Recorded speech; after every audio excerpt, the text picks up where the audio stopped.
بسم اللہ الرحمن الرحیم۔ السلام علیکم میرے تمام بھائیوں، بزرگوں، دوستوں کو جمعہ مبارک۔ آج ماشاءاللہ جمعے کا بابرکت دن ہے۔ نبی پاک صلی اللہ علیہ وآلہ وسلم کی حدیث ہے کہ وہ شخص ہلاک ہوا، تباہ ہوا جس کا آج گزرے ہوئے کل سے بہتر نہ ہوا۔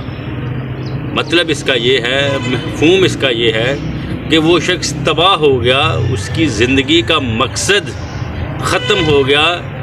جس کا آج گزرے ہوئے کل سے بہتر نہ ہوا۔ مطلب اگر وہ کل بھی گناہ کر رہا تھا اور آج بھی گناہ کر رہا ہے، اس نے کچھ تبدیلی نہ کی،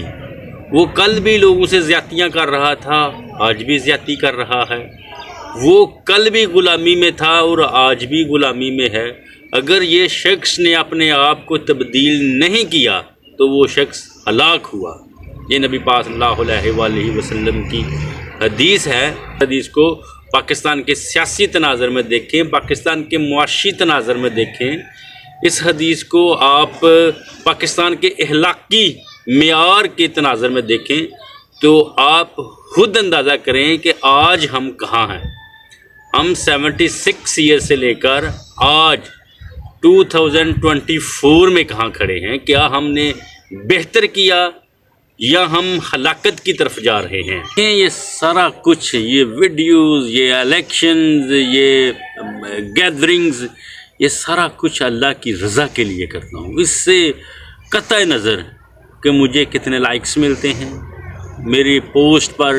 میری ویڈیوز پر کتنے کمنٹ آتے ہیں، اس سے قطع نظر کوئی بھی نہ آئے، یہ صرف خالصتاً اللہ کی رضا کے لیے ہے۔ اور میں امید رکھتا ہوں اللہ پاک سے کہ اللہ پاک میری زبان سے کوئی ایسے الفاظ ادا کروا دے، کوئی ایسی نیکی کروا دے اللہ پاک مجھ سے کہ جو اس دنیا میں بھی میرے لیے برکت کا باعث بنے اور آخرت میں بھی صدقہ جاریہ ہو۔ دیکھیں، جو بندے اللہ کی رضا کی خاطر، کسی مشن کی خاطر، اللہ کی خوشنودی کی خاطر کوئی کام کرتے ہیں،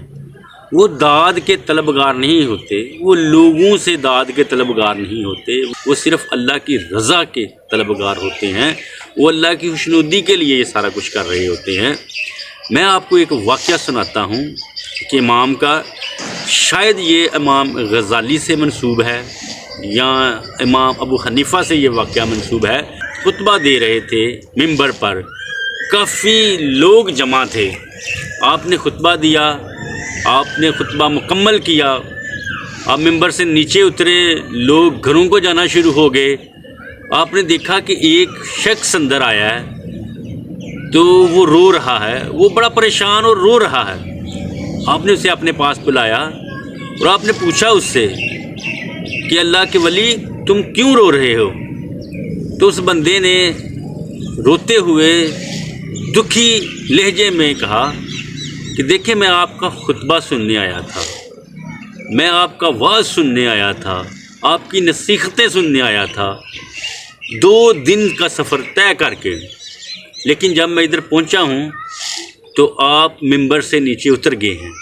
مجھے اس چیز کا دکھ ہو رہا ہے کہ میری محنت رائے گاہ گئی، میرا سفر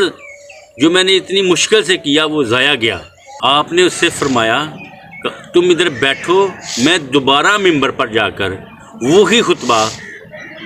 سناتا ہوں۔ وہ شخص آپ کے سامنے بیٹھا، آپ ممبر پر دوبارہ بیٹھے اور آپ نے خطبہ پڑھنا شروع کر دیا، وعظ و نصیحت کرنی شروع کر دی۔ آپ نے اسی جذبے کے ساتھ، اسی ولولے کے ساتھ، اسی اسپرٹ کے ساتھ آپ نے وعظ و نصیحت اور خطبہ پڑھا۔ جب خطبہ ختم ہوا تو اس شخص نے پوچھا کہ آپ نے صرف میرے لیے، صرف ایک شخص کے لیے اتنا کچھ کیا، اور آپ کے جو پیشانی پر بل نہیں آیا، آپ نے اسی عقیدت کے ساتھ سارا خطبہ پڑھا صرف میرے لیے؟ تو آپ نے فرمایا نہیں، یہ تمہارے لیے نہیں، یہ میں نے اللہ کی رضا کے لیے کیا۔ جو ہزاروں اور لاکھوں کا مجمع بیٹھا ہوا تھا، اس وقت بھی میں اللہ کی رضا کے لیے خطبہ دے رہا تھا، اور اب جب کہ تم صرف ایک ہو، اور اب بھی میں صرف اللہ کی رضا کے لیے خطبہ دے رہا ہوں، میں لوگوں کی داد کے لیے نہیں،